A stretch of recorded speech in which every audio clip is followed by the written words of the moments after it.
Hello. Today we'll be reading This Moose Belongs to Me by Oliver Jeffers. Wilfred owned a moose. He hadn't always owned a moose. The moose came to him a while ago, and he just knew, that it was meant to be his. He thought he would call the moose Marcel.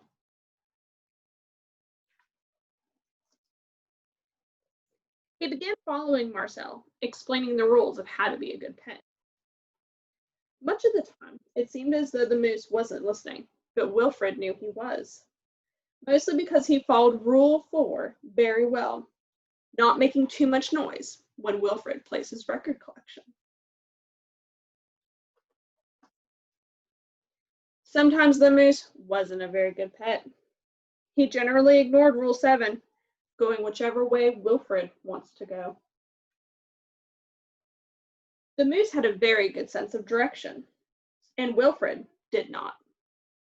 And because the moose was particularly poor on Rule 7 subsection B, maintaining a close proximity to home, Wilfred quickly learned to bring some string along on their outings so he could find his way back again.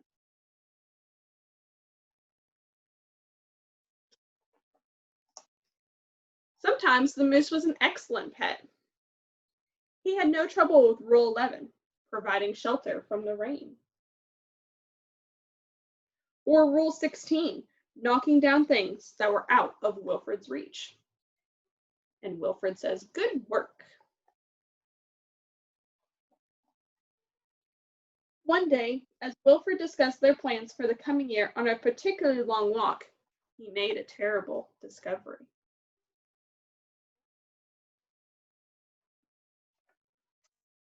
Someone else thought she owned the moose.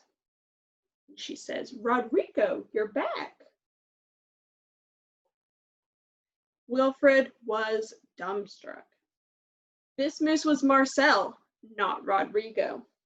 The old lady was mistaken, and Wilfred thought it only proper that he correct her. "This moose belongs to me," he explained.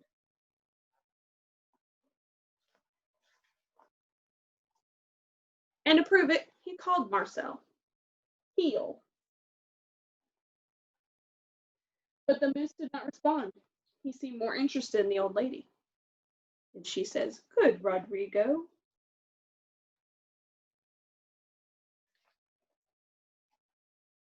"Fine." Embarrassed and enraged, Wilfred rushed off for home. But in his haste and miles from anywhere, he tripped over his string and got tangled up.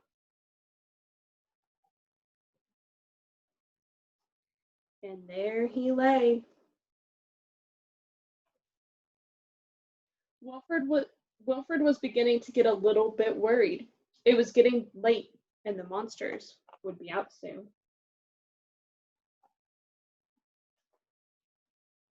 He had just ruled out the last of his options when along came the moose.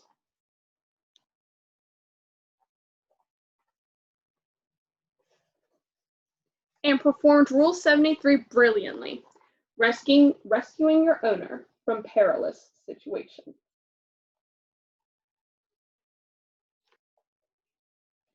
All was forgiven, and perhaps, Wilfred admitted, he never really owned the moose anyway.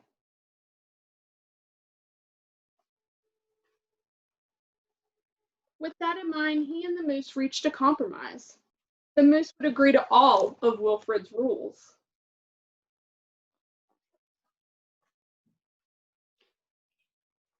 Whenever it suited him. I hope you enjoyed This Moose Belongs to Me. Thanks.